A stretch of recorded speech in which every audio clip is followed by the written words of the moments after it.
do princípio ao fim, do Ivo Fernandes. Esse é um texto de 1965. Esse texto foi feito sob medida para os atores que fizeram o espetáculo na ocasião. Gente iniciante, era Fernando Montenegro, Sérgio Brito e Cláudio Correia Castro. Nós vamos fazer também uma leitura entre amigos, a nossa maneira de prestar uma homenagem ao Milor e de tentar trazer esse texto um pouco para cá, sem mudar a estrutura do texto, sem mudar as referências do texto. Não sou eu quem me navega é o mar. Não sou eu quem me navega é o mar. Da minha varanda, percebo um movimento em um ponto do mar. É um homem nadando. Nada a uma certa distância da praia, em braçadas pausadas e fortes. Acompanho seu esforço solitário como se ele estivesse cumprindo uma bela missão. Já nadou em minha presença uns 300 metros. Antes, não sei. 2 vezes o perdi de vista quando ele passou atrás das árvores, mas esperei com toda a confiança que reaparecesse a sua cabeça e o movimento alternado de seus braços. Mais uns 50 metros e o perderei de vista, pois no telhado o esconderá. Que ele nade bem a essa distância. É preciso que conserve bem a mesma batida de sua braçada e que eu o veja desaparecer, assim como vi aparecer, no mesmo rumo, no mesmo ritmo, forte, lento, sereno. E então eu poderei sair da varanda tranquilo. Vi um homem sozinho nadando no mar. Quando o vi, ele já estava nadando. Acompanhei-o com atenção durante todo o tempo e testemunho que ele nadou sempre com firmeza e exatidão. Esperei que ele atingisse um telhado vermelho e ele o atingiu. Não desço para ir esperá-lo na praia e apertar a mão. Mas do meu silencioso apoio, minha atenção e minha estima a esse desconhecido, a esse nobre animal, a esse homem, a esse correto irmão. Autêntica, respeitável comunidade, tenho aqui a honra, sincera gratidão da acolhida propícia, misericordiosa, liberal, vossa humana, generosa benevolência, genuína e muito boa filantropia, que acolhe a este lamentável, desesperado espetáculo, desesperado, derradeiro, degradado. Só a vossa decidida, compacta comparecência, clemente mercê, faz com que eu me sinta não de todo abandonado na minha pobre e indigente posição indigente, considerando a presença de cada um assim como a de cada qual, magnânima circunstância aliviadora das nossas confusas, nada importantes preocupações vitais. Vossas propícias e participantes graciosas, caridosas demonstrações permitem-me contar com o vosso científico, filosófico ouvido para nossas humanas, universais vexações, vergonhosas tribulações. Otávio Martins acabou de dizer um trecho do poeta Rubem Braga e Joca Andreasa, o início da peça Flávia, Cabeça, Tronco e Membros. Pois esse espetáculo é uma escolha de textos, procurando dar uma ideia do homem, esse ser humano. O homem e seu amor, o homem e seu riso, o homem e seu medo, a sua saudade e seu fim.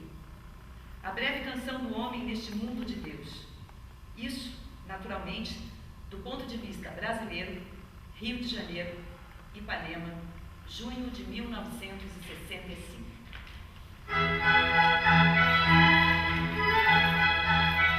O homem, seu início. Um dia o Todo-Poderoso levantou-se naquela imensidão desolada em que vivia, convocou os anjos, os arcanjos e os querubins e disse: meus amigos, vamos ter uma semana cheia. Vamos criar o universo e dentro dele o paraíso. Devemos criar a terra, o sol, a floresta, os animais, os minerais, a luz, as estrelas, o homem e a mulher. E devemos fazer tudo isso muito depressa, pois temos que descansar no domingo e no sábado, depois do meio-dia. O que Deus fazia antes da criação do mundo, ninguém sabe. Se ele fez tudo isso em 6 dias apenas, imaginem o tamanho da ociosidade anterior. A maior dificuldade de todas, embora isso pareça incrível, foi lançar a pedra fundamental. Os anjinhos ficaram com aquela bola imensa na mão e perguntaram ao mestre: onde? Afinal, decidiu-se jogá-la ao acaso, e ela ficou por ali, girando num lugar mais ou menos instável por conta própria. Trabalhar no escuro era muito difícil. Deus então murmurou: Fiat Lux, e a luz foi feita. Até hoje há uma grande discussão para saber se Deus falava latim ou hebraico. E fez em seguida a lua e as estrelas, e dividiu a noite do dia.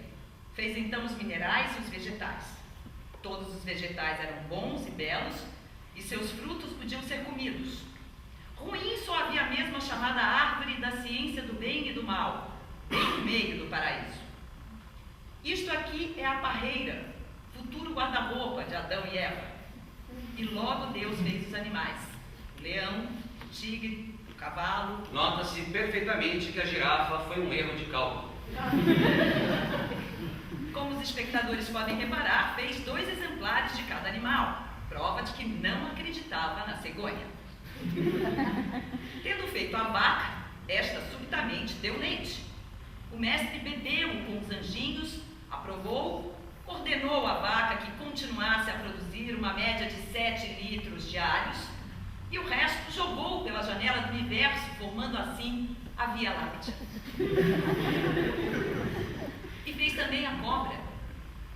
Como os animais tivessem sede, Deus teve que resolver o problema, mas não se apertou. Misturou 2 partes de hidrogênio com uma de oxigênio, experimentou e disse: esta fórmula vai ser um sucesso eterno. Vamos chamá-la de água. Água, um produto divino. Água, um produto caído do céu. Assim dizem as Escrituras: Deus criou todas as coisas sobre a face da terra. Mas uma coisa eu lhes garanto que Ele não inventou. Ele inventou o sol e as árvores e os animais e os minerais.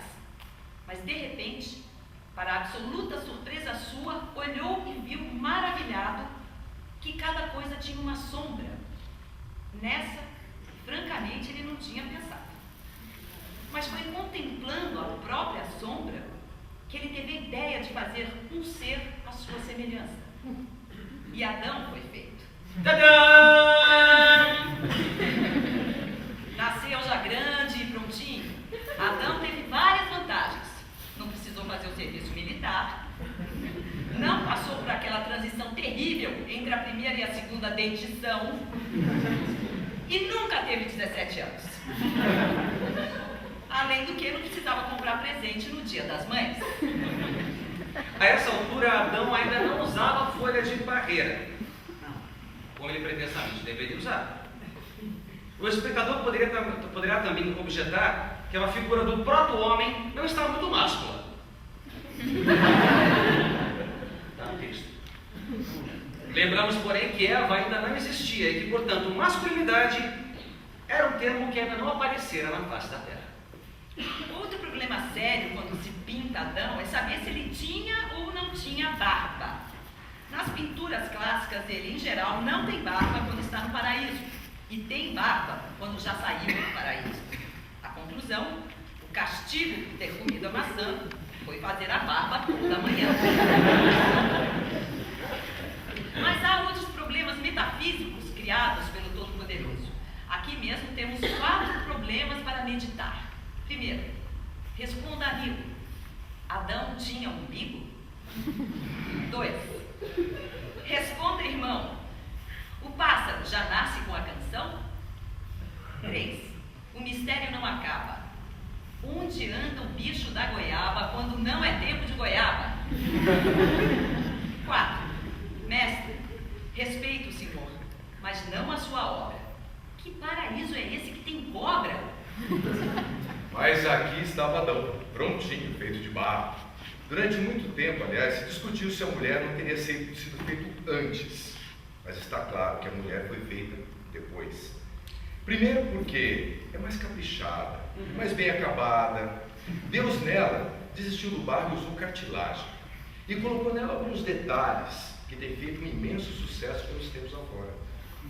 Segundo vocês já imaginaram, se a mulher tivesse sido feita antes, os palpites que ela ia dar para a São Paulo.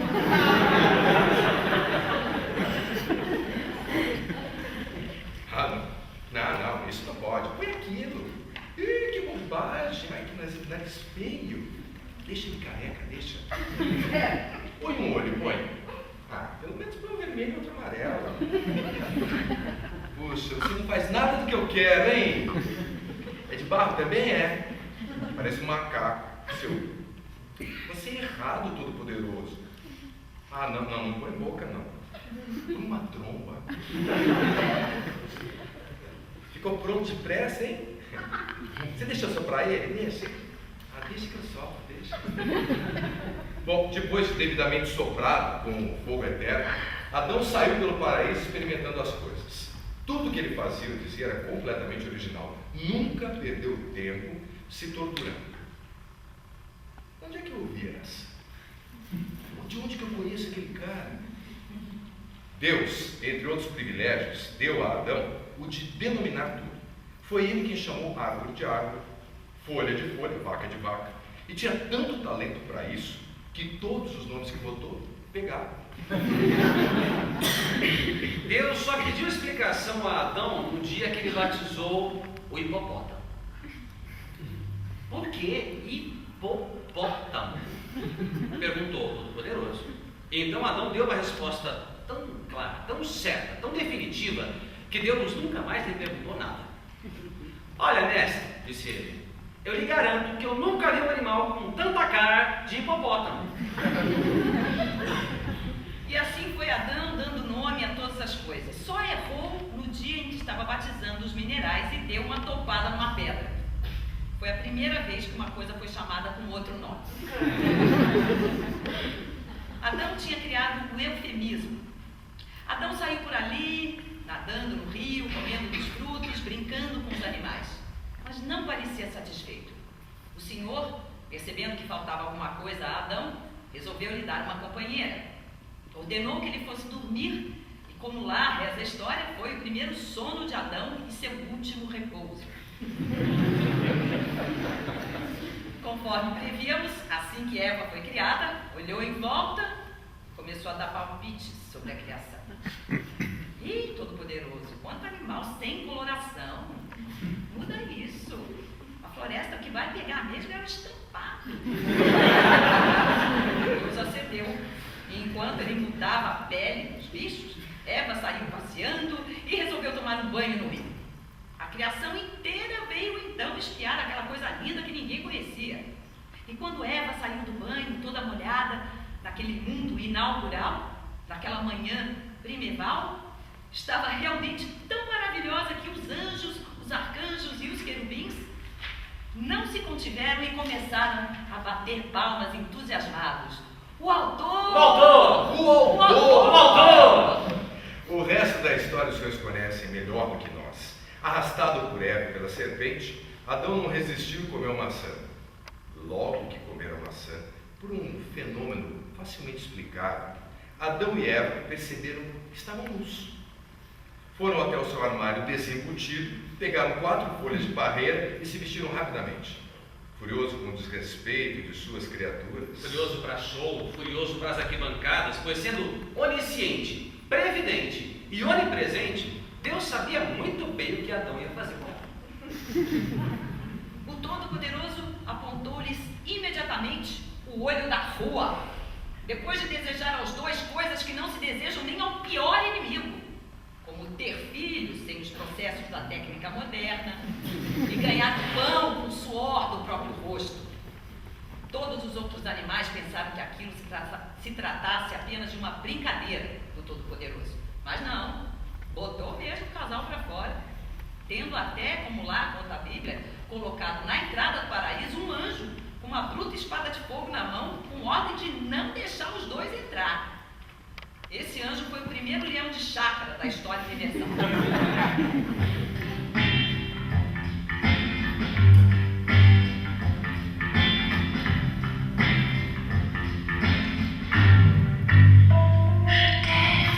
O homem e o seu amor. Amor é fogo que arde sem se ver, é ferida que dói e não se sente. É um contentamento descontentamento e descontente, a dor que desatina sem doer. É o não querer mais que bem querer. É solitário andar por entre as gentes. É nunca contentar-se de contente. É cuidar que se ganha em se perder. E assim, quando mais tarde me procure, quem sabe a morte, angústia de quem vive, quem sabe a solidão, fim de quem ama, eu possa me dizer do amor que tive, que não seja imortal, posto que é chame, mas que seja infinito enquanto dure. Como alguns perceberam, acabamos de misturar Luís de Camões e Vinícius de Moraes num coquetel de alto poder poético. Salomão fazia o mesmo, misturando líricos, místicos e pedaços de folclore na composição do mais fervente poema erótico da Bíblia, o Cântico dos Cânticos. Quem é esta que vem caminhando como a aurora, quando se levanta, formosa como a luz, escolhida como o sol, terrível como um exército? Põe-me a mim como um escudo sobre o teu coração, porque o amor é valente como a morte. As suas alâmpadas são as alâmpadas de fogo e de chamas. Amado da minha alma, aponta-me onde é que tu te encostas pelo meio-dia, para que não entre eu a andar feito uma vagabunda atrás dos rebanhos dos teus companheiros. Vem do Líbano, amada minha, vem do Líbano, vem. Serás coroada no alto do Amaná, no cume do Sanir, nas cavernas dos leões, no monte dos leopardos. Eu abri a minha porta, meu amado. O meu amado meteu a mão pela fresta e as minhas entranhas estremeceram. Levantemo-nos de manhã para ir às vinhas. Vejamos se as vinhas têm lançado flor, se as flores produzem frutos, se as romãs já estão em flor. Ali eu te darei meus seios. Nossa.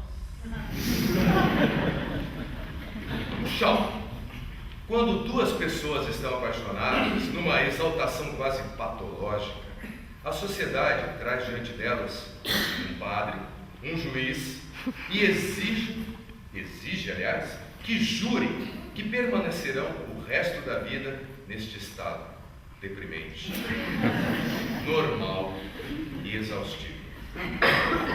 Shakespeare, que descreveu todas as emoções humanas, é aqui apresentado numa cena clássica de amor, na Megera do Mar. O conflito entre Catarina e Petrúquio, dois amantes potenciais, dois temperamentos terríveis que se encontram pela primeira vez. Petrúquio, a quem o pai a prometeu como esposa, vai manter Catarina no regime de opressão constante e domá-la. Mas a tarefa não é de todo fácil. Vou lhe fazer a corte com algumas ironias. Se me juntar bem, eu lhe direi que canta tão suavemente quanto o roxinol. Se fizer cara feia, aí eu direi que seu olhar tem o frescor e a limpidez das vozes matinais banhadas pelo orvalho. Que fique muda, sem pronunciar sequer uma palavra. Louvarei sua maneira jovial, frisando que tem uma eloquência admirável. Que mande eu ir embora, eu lhe agradecerei como se me pedisse para ficar ao seu lado uma semana. E se recusa a casar, fingirei ansiar. Fingirei que você vai ansiar pelo dia das bodas. Vai lá, vem ela. E agora, Petrúquio, fala. Bom dia, Carmen. Você ouviu dizer que a chamam assim? Pois ouviu muito bem para quem é meio surdo. Os que podem me chamam Catarina. Tu mentes, Catarina, pois te chama simplesmente Cata, formosa. E algumas vezes a megera Cata, mas Cata, a mais bela Cata de toda a cristandade. Cata, esse catavento, minha recatada Cata, a quem tanto canta. Portanto, por isso, Cata é meu consolo. Ouvindo cantar tua meiguice em todas as cidades, falar de tuas virtudes, louvar tua beleza, me senti movido a vir aqui pedir em casamento. Movido em boa hora, pois quem o moveu daqui, que daqui o remova. Assim que o vi, percebi imediatamente que se tratava de um móvel. Como um móvel? Um móvel, um banco. Você percebeu bem, senta aqui em mim. Os burros foram feitos para carga, como você. Para carregá-los muito antes de nascer foram feitas mulheres. Mas não há animais, quer lhe parecer? Não me maltrate. Não maltrate nunca aquele que a corteja. Corteja ou corveja? Ah, Pombinha delicada, um corpo te agradaria. É melhor que um abutre. Vejo-a irritada demais, a Pombinha virou vespa. Se virei, cuidado com o meu ferrão. Só me resta um remédio, arrancá-la. Sim, se o imbecil soubesse onde ele é. Mas quem não sabe onde é que é o ferrão da vespa? No rabo! Na língua! De quem? Na sua, que fala de maneira grosseira. E agora, adeus. Como assim com a língua no rabo? Não. Volta aqui, boa carta. Eu sou um cavalheiro. Ah, vou verificar. Ui, caramba, desculpa. Isso não foi sarado não, gente. Desculpa, vou voltar. Mas tá no espírito, tá no espírito. Faz parte. Assim como a minha língua no rabo. Assim com a minha língua no rabo? Não, volta aqui, minha boa carta. Eu sou um cavalheiro. Vou verificar. Pode a fazê-lo e julga estraçado. Com que arte? Mas de cavalheiro? Se me bater, não será cavalheiro. E não sendo cavalheiro, não terá as armas. Ah, entende geráutica? Põe-me então no teu brasão que eu tô em brasa. Qual é o seu emblema? Desculpa, o emblema? A crista de galo? É, uma galinha sem crista, se quer ser minha franga. Galo sem crista não é galo pra mim. Ah, vamos, Cata, vamos. Não seja tão azeda. É como eu fico quando vejo um rato. Mano, não há ratos aqui, portanto não se azede. Ah, sim. Mostre-me então. Se eu tivesse um espelho, eu mostraria. Como? O rato sou eu? Que perspicaz, hein, rapaz tão jovem. Jovem mesmo. Por São Jorge. Sobretudo em relação a você. E, no entanto, todo encarquilhado. São as penas do amor. Não me dê pena. Mas ouve aqui, Cata. Juro que não escapa de mim. Se eu ficar, é só para irritá-lo. Largue-me. E agora, pondo de lado tudo o que dissemos, vou falar claro. Teu pai já consentiu que se case comigo. Já concordamos com respeito ao dote. E queiras ou não queiras, vou me casar contigo. Olha, Cata, sou o marido que te convém. Sou aquele que nasceu para domar-te e transformar gata selvagem numa gata mansa. Vai domar os teus criados, imbecil. Mas o que é o homem que ainda não conseguiram definir? Os livros de história natural ensinam que é um animal. Os cineastas declaram que o homem é um artista. Os jornais demonstram que ele é um jornalista. Os médicos diagnosticam: o homem é um doente. Os totalitários proclamam que ele é um autômato. Para o outro homem, ele é, quase sempre, um inimigo.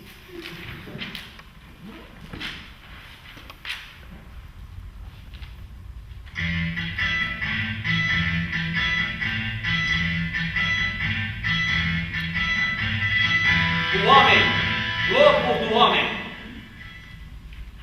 Há violência no mundo. Uma das maiores vem acontecendo na Colômbia durante quase 20 anos. Já fez 200 mil mortos, mais do que toda a guerra da Coreia. A ação bárbara ficou conhecida como La Violência e ainda perdura. La Violência. Uma luta fratricida entre liberais e conservadores começou em 1948, com o assassinato do líder Eliezer Gaitán. Dentro, em breve, tinha degenerado uma guerra total da qual ninguém se lembrava no começo. Duas especialidades dos matadores, de ambos os lados. La Franela, que consiste em arrancar a carne em volta do pescoço da vítima, uma forma de lembrar, que lembra um echarpe. E La Corbata, um buraco na altura do pão de Adão, através do qual puxa-se a língua da vítima, dando-se a impressão dela estar de gravata.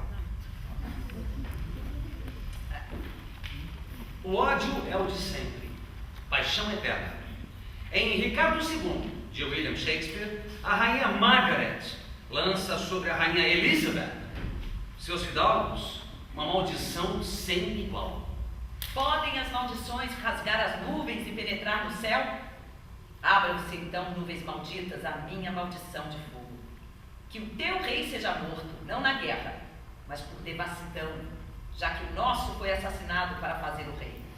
Teu filho Eduardo, que agora é o príncipe de Gales, por meu filho Eduardo, que era o príncipe de Gales, morra jovem também, com igual violência.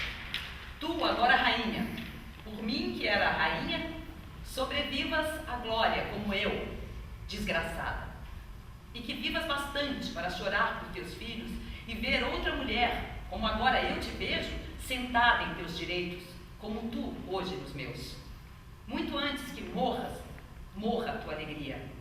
e depois das infinitas horas de amargura,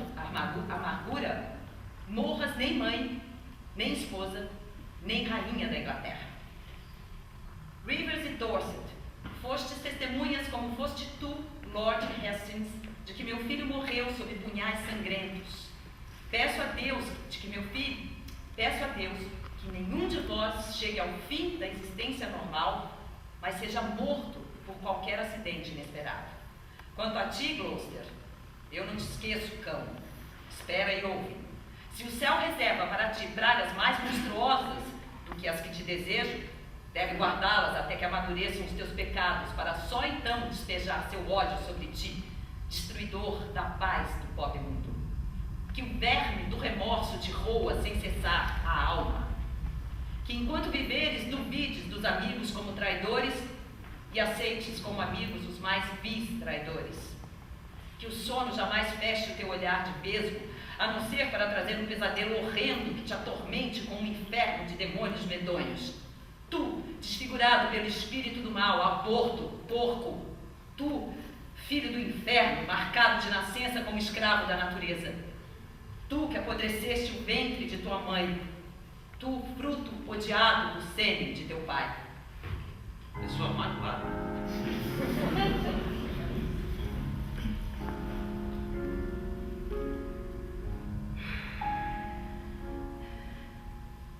O homem e sua saudade. Bilac, por ser de minha terra é que sou rico, por ser de minha gente é que sou nobre. Não permita a Deus que eu morra Nosso céu tem mais estrelas. sem que eu volte para lá. Nossas várzeas têm mais flores. As aves que aqui gojeiam Nossos bosques têm mais vida. não gojeiam como lá. Nossas várzeas têm mais flores. Minha terra tem palmeiras, Nossa vida, mais amores. onde canta o sabiá. Mas tudo, afinal, que passa e não volta, fica em frases, rótulos. Tudo são recordações e saudades. Há nomes que vêm nos para-choques dos caminhões. Jactância, alegria, desafio, o leão das ruas. Eu volto, flor. Vaca no pasto não tem touro certo. Sogra não é parente, é castigo. Arma branca, só cachaça. Há frases dos namorados eternas, mas pela primeira vez ouvidas. Meu nome é Margarida, mas pode me chamar de Mara. Pensei que não viesses mais. Eu não posso viver sem ela. E eu não gosto de você. Ah, os galanteios de esquina. Cuidado se não quebra. No dia em que eu for rico, comprarei esse orgulho. Que o diabo a carregue lá para casa. Essa é a nora que meu pai queria. As tristezas de um passado melhor. Quando eu era nadador. Me dá esses retratos aí na gaveta. Lembra do Martinelli? Ei, isso não volta mais. As verificações quase impossíveis. Era a mais bela da cidade. A coisa que eu mais detesto é quiabo. Sou feliz, que importa o resto. Dessa vez vim para ficar. Há uma imensa solidariedade. Estarei lá firme. Não te fiz nele. Conte comigo. Oh, venha de lá, dê um abraço. Ah, uma vã memória. Sou eu. Não lembra de mim? Vendi uma embrulhada em folha de bananeira. É, quem te viu, quem te vê. Há uma crise constante. A vida está pela hora da morte. Cada um. Pensei que fosse a dúzia. Não se pode mais educar um filho. Freguesa, hoje não quer nada? Há uma busca melancólica. Ano que vem eu vou ver, não. Um dia eu largo tudo e volto para lá. Essa aqui não chamava Rua dos Ourípedes? Há alguns sons bem antigos. Sorvete de coco, é de coco da Bahia. Há uma redenção definitiva. Era um bom sujeito.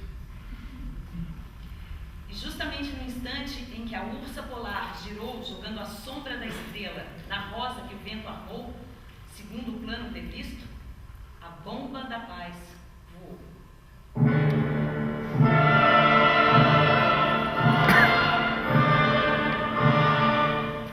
O homem e seu medo.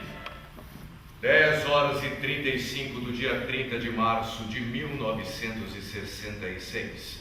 Uma caminhonete negra para diante da embaixada americana em Saigon. Um chofer desce. Um funcionário convida a circular. Nesse momento há uma explosão gigantesca.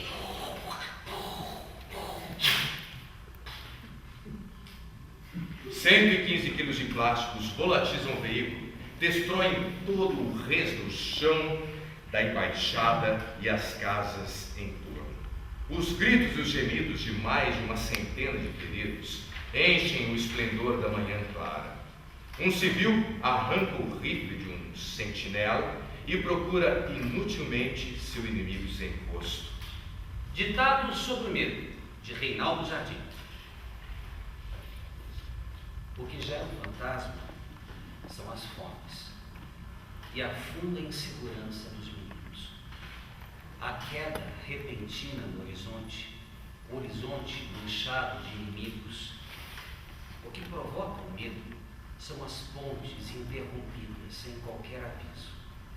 O tiro pelas costas e a escuridão, fechando as portas de qualquer abrigo. O que fermenta o medo e a rebelião é o esperar, prolongado e mais aflito, do filho, sem saber se trará pão o pai que a vida inteira plantou trigo. De Brecht, o poema do medo, a infanticida Maria Farrar. Maria Farrar, nascida em abril, sem sinais particulares, menor de idade, órfã, raquítica, ao que parece matou um menino da maneira que se segue. Sentindo-se sem culpa, afirma que grávida de 2 meses, no porão de Madonna, tentou abortar com 2 injeções dolorosas, diz ela, mas sem resultado. E bebeu um pimenta em pó com álcool, mas o efeito foi apenas de purgante. Mas vós, por favor, não deveis vos indignar. Toda criatura precisa da ajuda dos outros. Seu ventre agora inchara a olhos vistos, e ela própria, criança, ainda crescia. E lhe veio a tal tonteira no meio das matinas, e suou também de angústia aos pés do altar, mas conservou o secreto estado em que se achava, até que as dores do parto lhe chegaram. Então tinha acontecido também a ela, assim, feiosa, cair em tentação. Mas vós, por favor, não deveis vos indignar. Toda criatura precisa da ajuda dos outros. Naquele dia, disse, logo pela manhã, ao lavar as escadas, senti uma pontada, como de alfinetadas na barriga, mas ainda consegue ocultar sua moléstia. E o dia inteiro, estendendo paninhos, buscava a solução.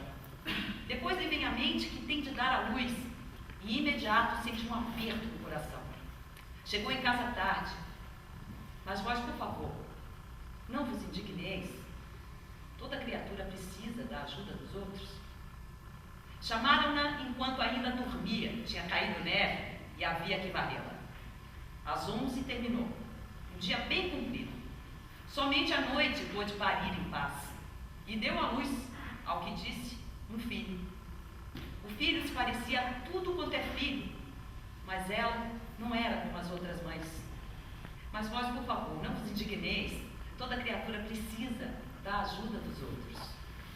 Com as últimas forças, ela diz, prosseguindo, dado que no seu quarto o frio era mortal, se arrastou até a privada e ali, quando não mais se lembra, pariu como pôde, quase ao amanhecer. Narra que a esta altura estava transtornadíssima e meio endurecida, e que o garoto segurava a custo, pois que nevava dentro da latrina.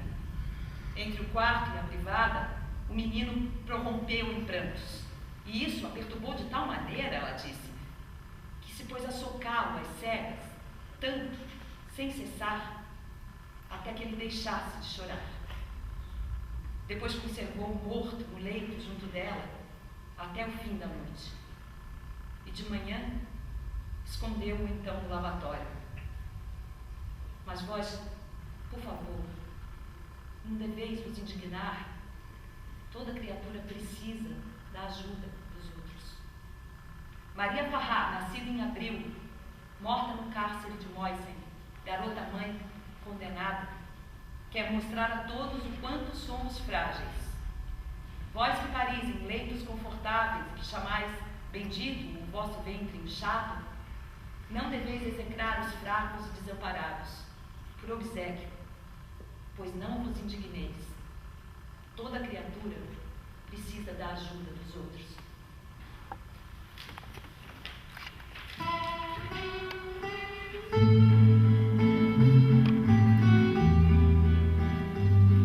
O homem e seu ciúme. Tenho ciúme de quem não te conhece ainda, e cedo ou tarde te verá pálida e linda pela primeira vez. Esse ciúme de Guilherme de Almeida é o ciúme romântico. Shakespeare retratou em Otelo um ciúme violento, assassino. Proust, em Busca do Tempo Perdido, colocou na figura de Carlos Swann o mais profundo e detalhado estudo do ciúme mórbido da literatura e da psicologia.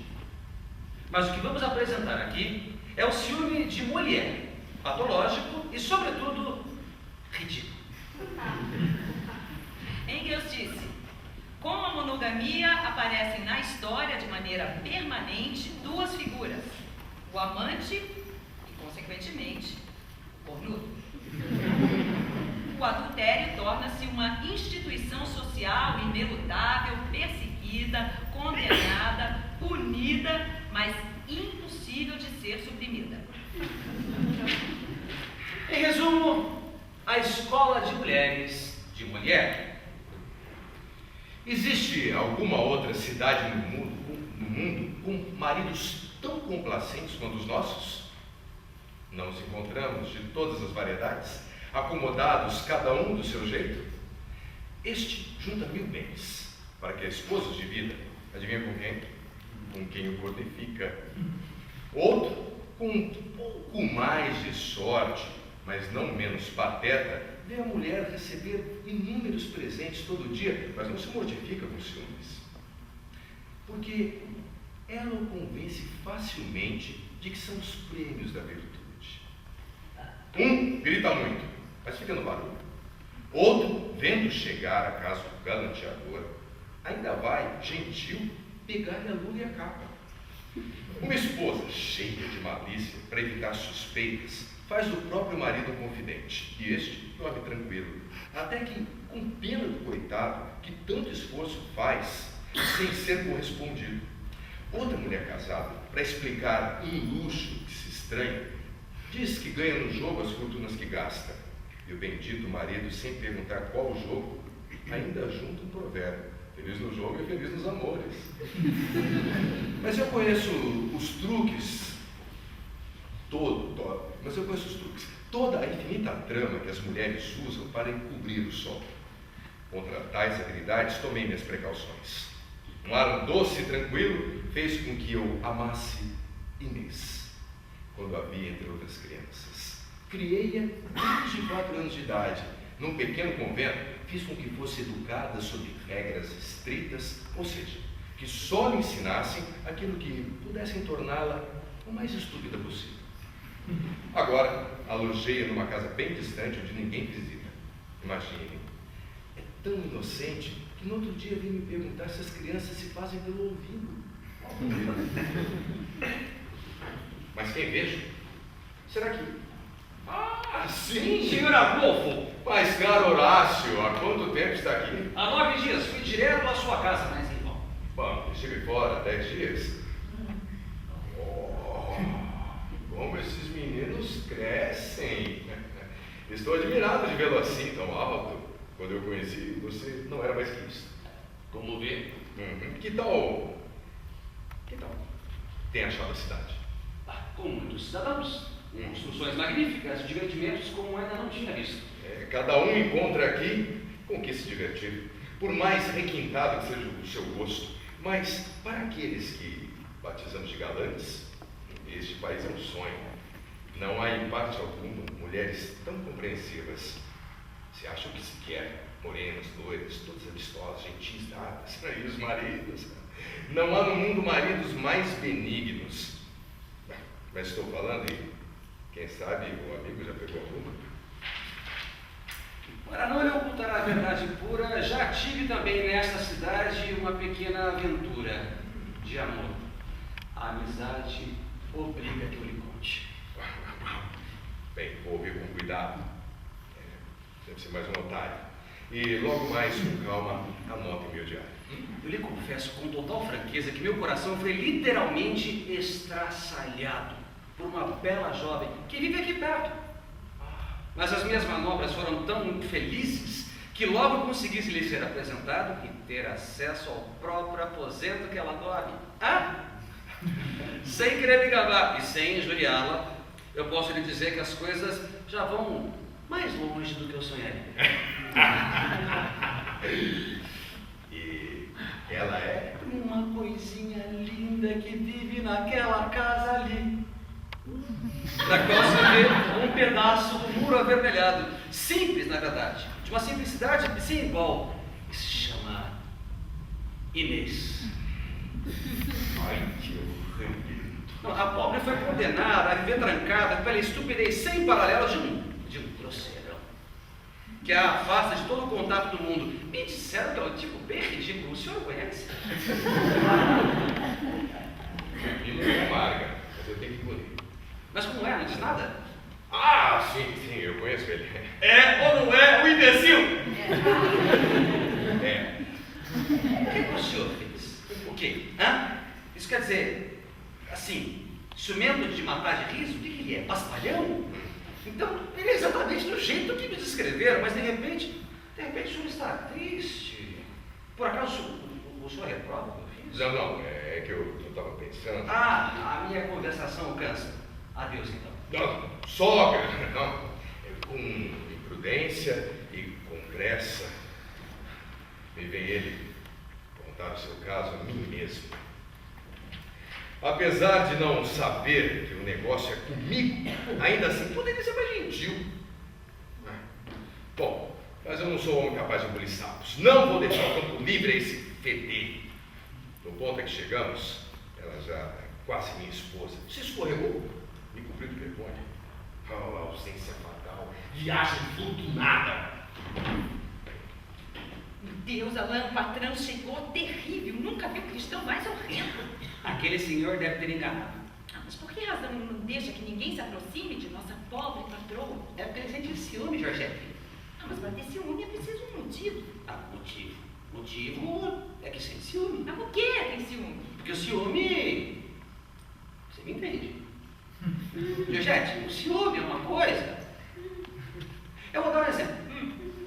Para que você entenda com mais facilidade. Você está na mesa arrumadinha, vai começar a comer o seu mingau. Quando passa por lá um esfomeado, começa a querer comer a comida que é sua. Você não fica furiosa e põe ele para fora? Começo a entender. Pois é que entendes. A mulher não é mais do que o mingau do homem. E quando o homem percebe que os outros homens querem meter o dedo no mingau dele, é que... Mas depressa, ele vem aí. Inês! Inês! Chamou. Cheguei. Que prazer, fiquei tão ansiosa. Cada cavalo, burro, mula que passava, eu pensava que era você chegando. Vamos dar um passeio. Um passeio bonito. Muito bonito, Lindo dia. lindíssimo. E o que é de novo? O gatinho morreu. Coitado, mas enfim, somos todos mortais. Cada um morre de sua vez. O mundo, cara Inês, que coisa estranha é o mundo. A maledicência geral, por exemplo. Os vizinhos me disseram que um homem jovem penetrou lá em casa em minha ausência e que você não só ouviu, como ouviu também, com agrado. Mas é claro que não acreditei nessas línguas viperinas e apostei até na falsidade. Por Deus, não aposte. Não aposte, era perder, na certo. É verdade que um homem... É certo, mais do que isso, quase não saiu aqui da nossa casa o tempo todo. Essa confissão que faz com tal sinceridade me prova pelo menos a sua ingenuidade. Como é que é essa história? Eu estava na varanda costurando ao ar livre quando vi passar debaixo do arvoredo um rapaz muito bem apessoado que, vendo que eu o via, me fez um cumprimento respeitoso. Eu, não querendo ser menos educada, respondi do meu lado ao cumprimento. Ele rapidamente fez outra reverência e eu também depressa respondi. Então ele se curvou uma terceira vez eu me curvei. Ele passa, retorna, repassa e a cada ida e volta se curva novamente. E eu, que é natural, olhava para esse movimento todo, tinha que responder a cada cumprimento. Tanto que se em certo instante a noite não chegasse, eu teria ficado ali saudando eternamente. Se eu não ia ceder e passar pela vergonha dele me julgar menos civilizado. Tá bom, muito bem, muito bem.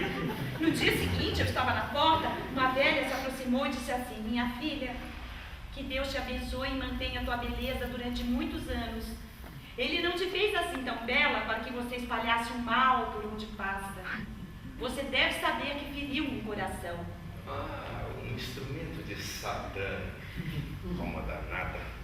Eu feri o coração de alguém? Perguntei espantada. Feriu, me respondeu a velha, e feriu seriamente.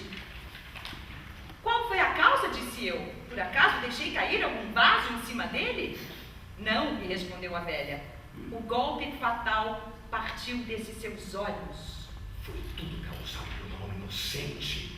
Tenho que me acusar de uma ausência imprudente que deixou aqui sem proteção estes encantos tentadores expostos à cupidez dos mais vis sedutores. Temo que só o velhaco, entre lua e luar, haja ido mais longe do que ouso pensar. Me conta agora o que aconteceu depois, como ele se comportou enquanto visitava. Foi muito bonzinho, dizia que me amava, um amor sem igual, dizia palavras as mais gentis do mundo, coisas como jamais ouvi ninguém dizer e que me faziam subir um certo não sei o que aqui por dentro.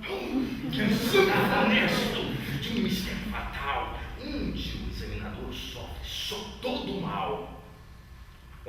Além de todas essas conversas, de toda essa cumprimentação, ele não lhe fazia também umas carícias? Ai, tantas!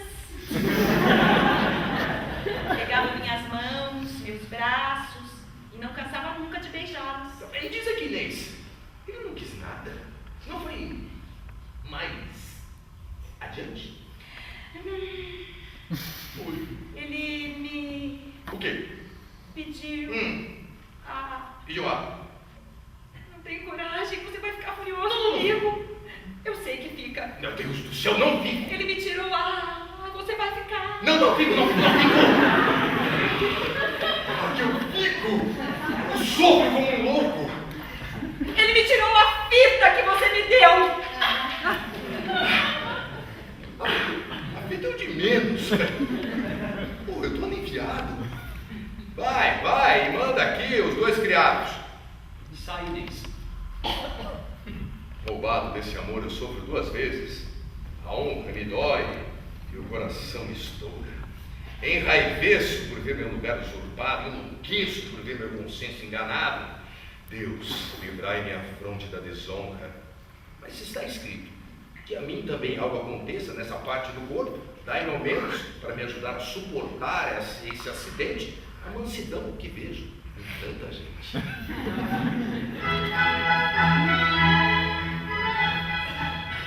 O homem, a sua solidão. William Shakespeare outra vez, o solilóquio da solidão de Ricardo II. Não importa onde, mas que nenhum homem me fale de consolo. Falemos de tumbas, de velhas, de epitáfios. Falemos de nossos testamentos, ou não? Pois que temos a alegar senão os nossos corpos depostos sobre o chão. Nossas terras, nossas vidas e tudo mais pertencem à morte. E nada podemos dizer que nos pertence, exceto a morte e esse pequeno modelo de terra estéril que serve de argamassa e cobre os nossos ossos.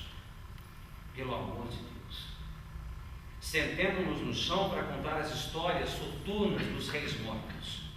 Como uns foram depostos, alguns trucidados na guerra, alguns perseguidos pelos fantasmas que haviam destronado. alguns envenenados pelas companheiras, alguns mortos dormindo, todos assassinados. Pois dentro da coroa oca, que cinge a têmpora mortal de um rei, a morte mantém sua corte e fica lá, grotesca, zombando do poder, sorrindo à sua pompa, permitindo ao rei um fôlego, uma pequena cena no qual pode monarquizar, ser temido, matar com um olhar e se encher de orgulho enorme e inútil. E quando o vê assim, acomodado, ela atravessa o muro do castelo com um alfinete mínimo e adeus, rei. Cobri vossas cabeças, e não zombai da carne e do sangue, tratando-os com solene reverência, fora do respeito, a tradição, a forma, o dever da cerimônia. Eu me alimento de pão, como vós outros, sinto necessidades, provo a angústia, preciso de amigos.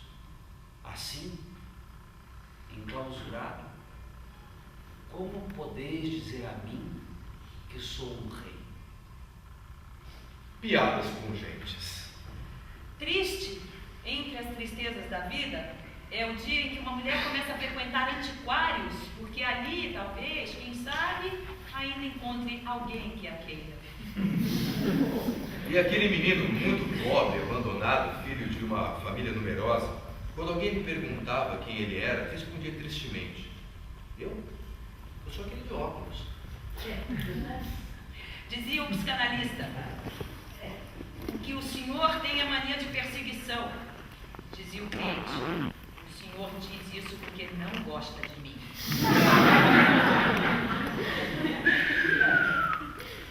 Se eu pegasse essa locomotiva, eu a traria para minha solidão de monge, enquanto ela ficasse aqui sozinha, e eu a traria lá longe.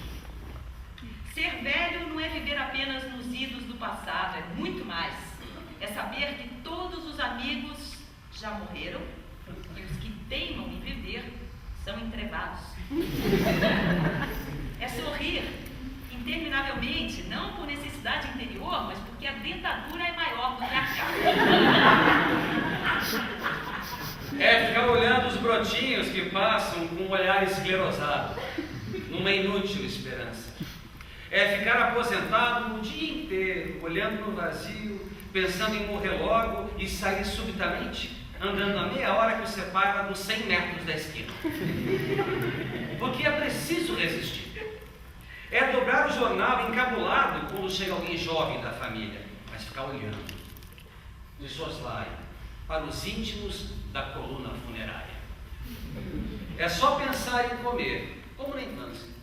E em certo dia, passar as 24 horas do dia com fome, só de melancolia. É na hora mais ativa, do mais veloz bang-bang, descobrir lá no terceiro plano um ator antigo, do cinema mudo, e sentir no peito a punhalada. É surpreender subitamente um olhar irônico que trocam dois brotinhos que, no entanto, ouvem seriamente. É querer aderir à bossa nova, falar, sossega legal, e morrer de vergonha percebeu fora. É ter estado em Paris em 19, é ter sabido francês e esquecido, e descobrir que, de repente, um buraco na roupa, e dar graças a Deus por ser na roupa. Ser velho é sentir plenamente que tudo que se leu, que se viu e se viveu, espantoso que seja, não terá a importância do feito de outro homem nos inícios da vida. É estar sempre na iminência de ouvir em plena rua: olha o tarado! É chamar de menina a quarentona. Numa pequena aldeia carvoeira do país de Gales, no momento em que não tem mais forças para lutar contra a invasão asfixiante da escória do carvão, que esmaga lenta e implacavelmente a casa onde nascera, um homem vai rememorando, no adeus da despedida, toda a vida que viveu naquele vale, onde brincara, onde estudara, onde trabalhara, onde amara, onde sofrera. É estranho que o pensamento esqueça tanta coisa e guarde na lembrança umas flores que morrem há mais de 30 anos. Estava no peitoril da janela e ainda vejo a água saindo por uma rachadura do barro vermelho. Me lembro de tudo porque Bron estava ali, linda, envolvida num halo de sol. 30 anos passados e tudo tão perto como agora. Sou o Bull Morgan e vou-me embora deste vale. Triste porque não consegui deixar minha marca no mundo lá fora, embora não seja o único, na verdade. Conheci uma era de bondade e de maldade também. Mais de bondade, porém, que de maldade, posso jurar. Mas agora, todos já se foram. Todos vocês que eram tão belos quando ardentes de vida. Ou se não foram, porque são ainda uma chaga viva dentro do meu corpo. Morreu o pastor Ruth, que era amigo e era mentor, e me deu o seu relógio, toda a riqueza que possuía, apenas porque gostava de mim. Morreu ele. Então, se morreu, todos nós também estamos mortos, e tudo, afinal, não passa de uma zombaria. Como era verde o meu vale, e o vale daqueles que se foram.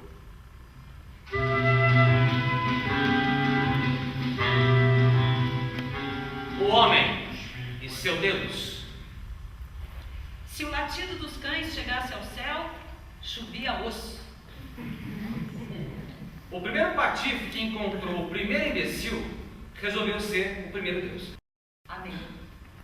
Mas há os que têm outros deuses ou credo, como o artista do Dilema de um Médico, de Bernard Shaw. Creio em Michelangelo, Velázquez e Rembrandt.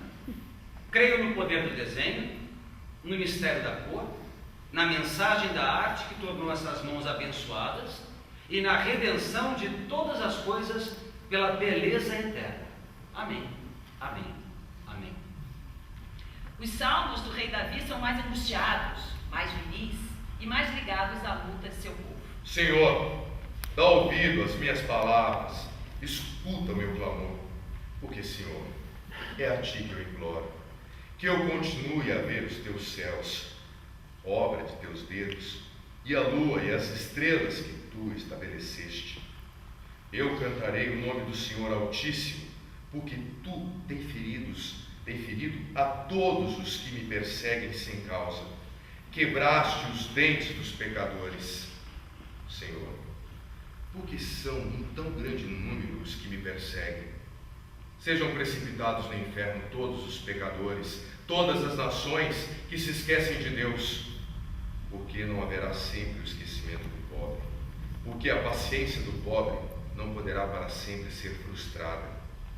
Senhor, estabelece para os pobres um legislador, para que as nações conheçam que são homens. Senhor, tenho envelhecido no meio dos meus inimigos.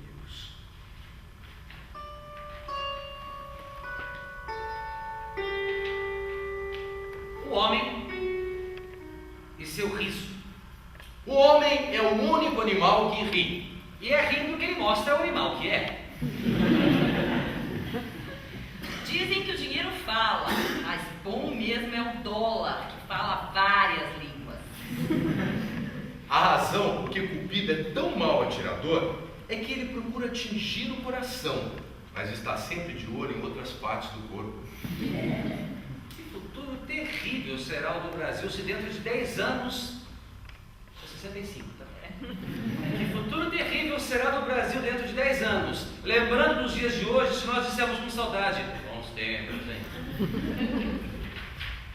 Groucho Marx, eu não frequento clubes que me aceitem como sócio.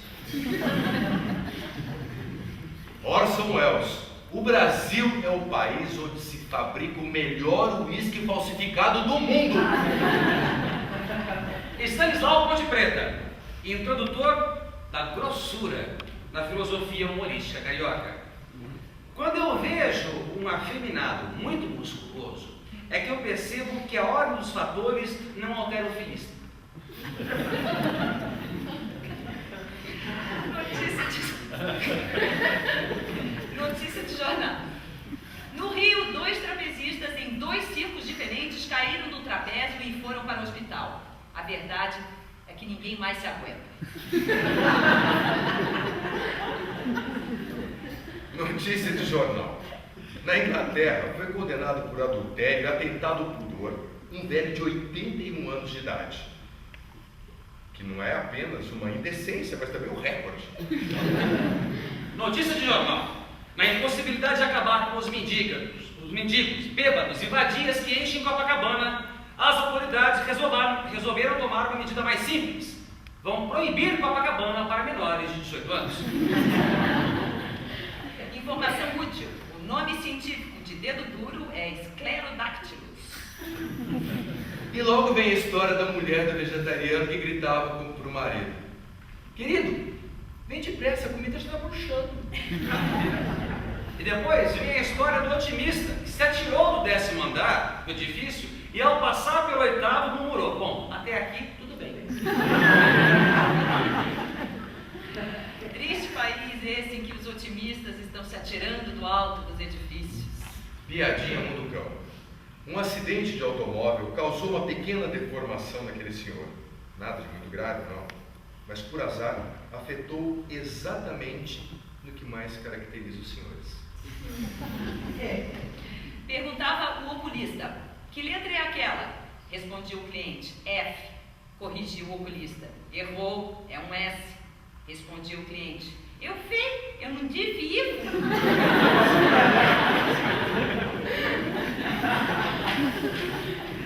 Dizia o autor: eu acho que as atrizes do teatro brasileiro são todas muito másculas. Respondia a atriz: bem, alguém tinha que ser.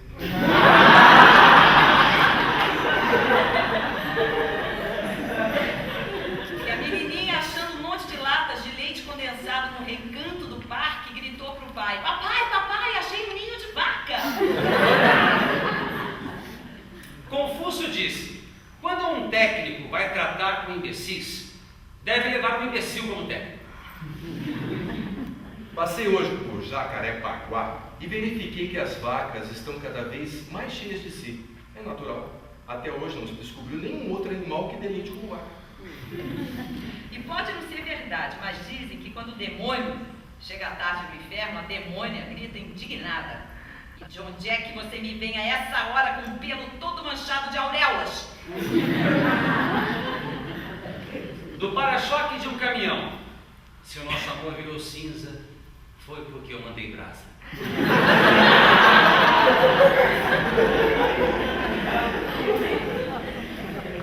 Muito cuidado, amigo. Às vezes você está discutindo com um imbecil. E ele também. Imposto de renda.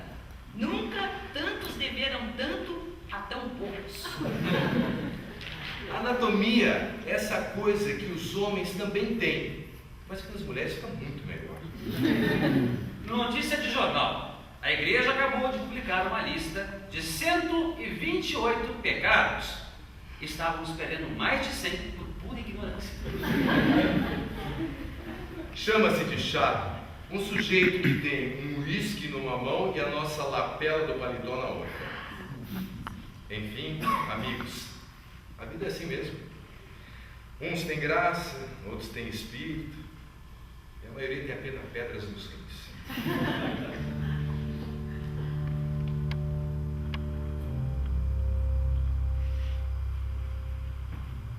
O homem e seu fim.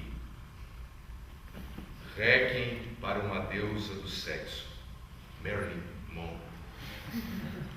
Agora você está morta, com a mão agarrada ao telefone, o rosto virado para baixo. E vieram os guardas e te puseram as mãos em cima. E mais uma vez errarão todos tentando te interpretar.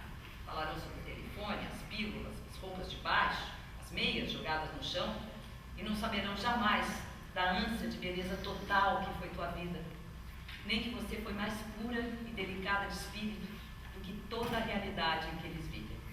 No meio de uma orgia internacional de mau gosto e histeria na qual figura na qual figura quase uma centena de suicídios, culminando com a manchete do jornal mexicano que dizia Marilyn Monroe matou-se por um mexicano, o mundo contemplou, mais sádico e tonto do que compungido, a morte da última deusa do cinema.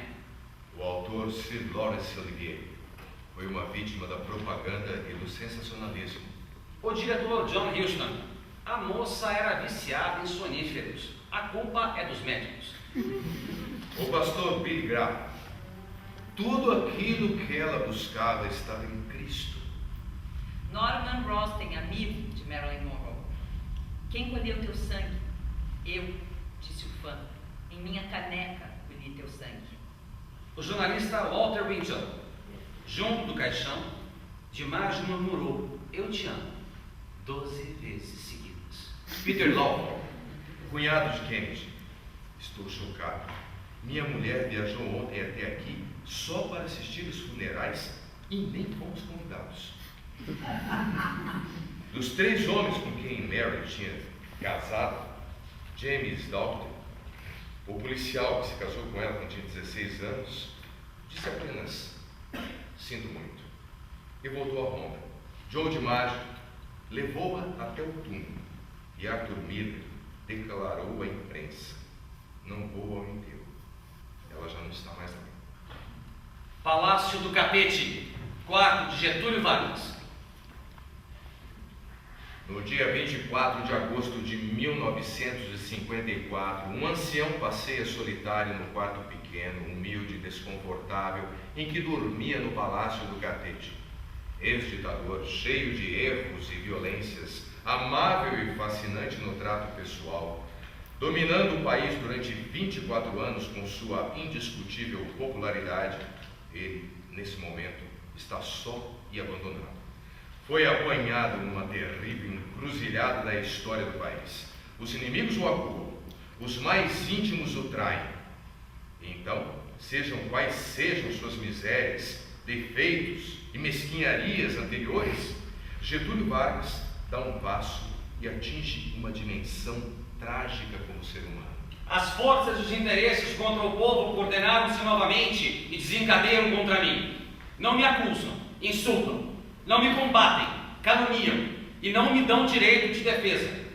Tenho lutado mês a mês, dia a dia, hora a hora, resistido a uma pressão constante, tudo suportando em silêncio, tudo esquecendo, renunciando a mim mesmo para defender o povo que agora fica desamparado.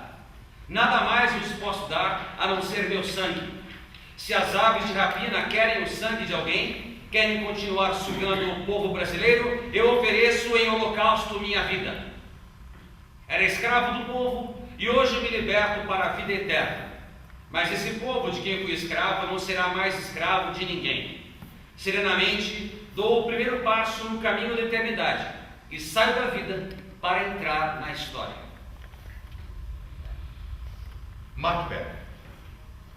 Amanhã e amanhã e amanhã, chegando no passo impressentido de um dia após um dia, até a última sílaba do tempo registrado. E cada dia de ontem iluminou aos tolos que nós somos o caminho para o pó da morte. Apagai-vos, vela tão pequena. A vida é apenas uma sombra que caminha, um pobre ator que gagueja e vacila a sua hora sobre o palco e depois nunca mais se ouve. É uma história contada por um idiota, cheia de som e fúria, significando nada. De Bertrand Russell: as autoridades mais acreditadas são unânimes em afirmar que uma guerra com bombas de hidrogênio acabará com a raça humana. Haverá uma morte universal, imediata, apenas para uma minoria afortunada. Para a maioria, será uma tortura lenta, com doenças, dores e desintegração. Senhoras e senhores, não se zanguem, por favor. Sabemos muito bem que o espetáculo ainda deve ser corrigido.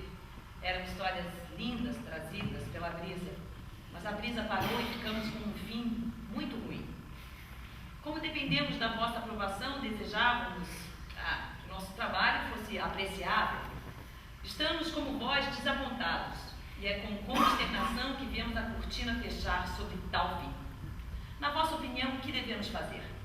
Mudar o mundo ou a natureza humana? Acreditar em causas maiores e melhores ou em nada? Teremos que encontrar cada um sozinho ou procuramos juntos? Não há, irmãos, um fim melhor para a nossa história? Senhores e senhoras, ajudem-nos a encontrá-lo. Tem que haver. Tem que haver. Tem que haver. Mais ou menos assim, Bertolt Brecht termina sua peça A Boa Mulher de Saint-Saëns. Como o dele, no nosso trabalho, também estava incluso até que encontramos A Última Flor, do poeta humorista americano James Turner.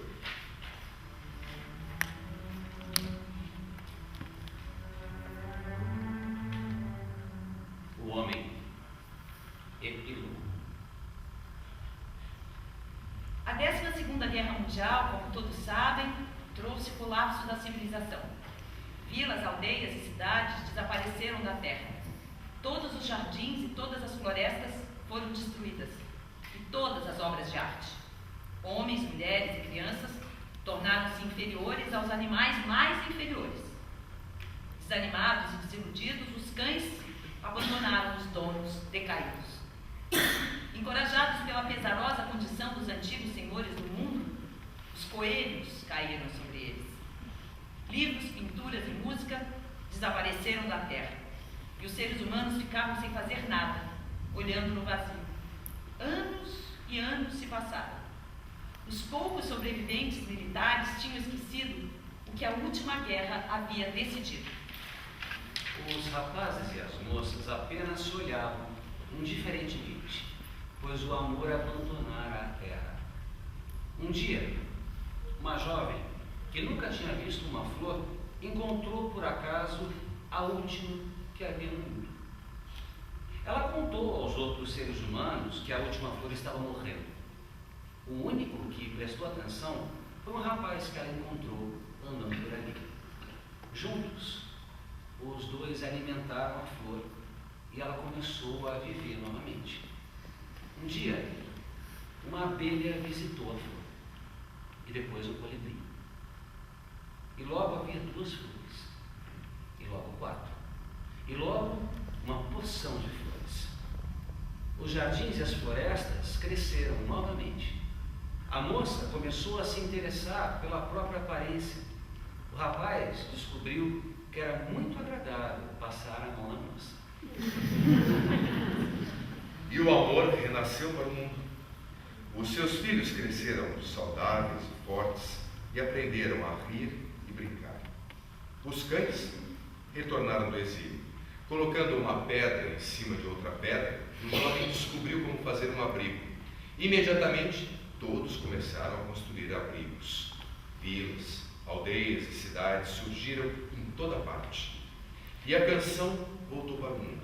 Surgiram trovadores, malabaristas, alfaiates e sapateiros, pintores e poetas, escultores e ferreiros, e soldados e soldados e soldados e soldados, soldados, tenentes, capitães, coronéis, generais e líderes.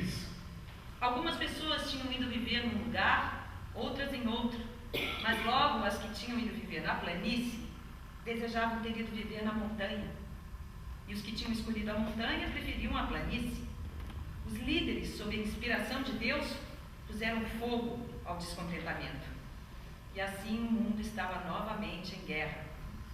Desta vez a destruição foi tão completa que absolutamente nada restou no mundo, exceto um homem, uma mulher e uma flor.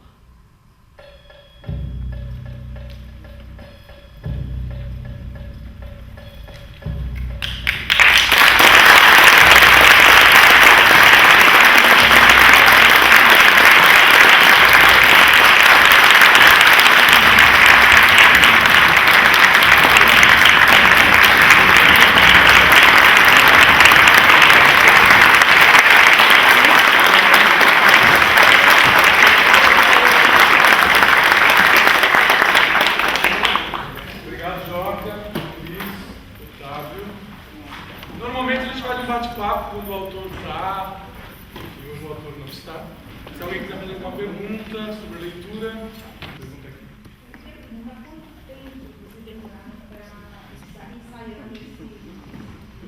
A leitura de hoje? Foram 14 minutos. Não, acho que não chegou a tanto. Não chegou a tanto. Não, na verdade foi. Nós lemos separadamente os textos. Na verdade, a coisa de dirigir acabou sendo em cima da hora, a gente foi muito rápido. E aí nós sentamos os três e fizemos só uma pequena divisão de papéis, contamos um pouco da peça, porque senão vai ficar muito longa. Tá? Mas foi agora à tarde, a gente está junto desde as 4, né? Na verdade é um texto que assim, eu pelo menos já conhecia, acho que todo mundo assim, já conhece esse texto, um texto bem. Eu acho que assim, agora que entrega a idade, né? Eu acho que eu vi uma montagem. Eu não Faz vi, tempo, não. não lembro de ver. Tudo bem, vocês são mais jovens que eu, tudo bem. Mas esse é um texto, eu acho que é assim, é um texto que a gente estuda até bastante, teatro, né? Quando a gente está estudando, porque é muito rico, sutil e ao mesmo tempo ilor, né? E é um bom exemplo de uma dramaturgia na linha da colagem, né? Porque completamente, todo mundo acha que pode colar e fica legal. Não pode e fica. Então, por isso que ele escolheu, dentro desse módulo de autores consagrados, essa peça do Miller especificamente, porque ela é muito estudada nos cursos, como a gente falou, e ao mesmo tempo ela dá um exemplo de como não é só pegar e juntar, tem que ter uma lógica ali que ele tem, né? O Miller é o único autor que pode colocar aforismos e citações numa frase e aquilo parecer minimamente interessante, sem Eles não ficam no jogar os... E o Stefan, que chegou aqui, ele nem sabia. Ah, a olha. música ali, obrigado. Muito obrigado. Chegou 7h15. Combinado às 7 horas, chegou 7h15. Então é isso. Mais alguma pergunta? Não, né? Tá bom. Então é isso. Obrigado pela presença.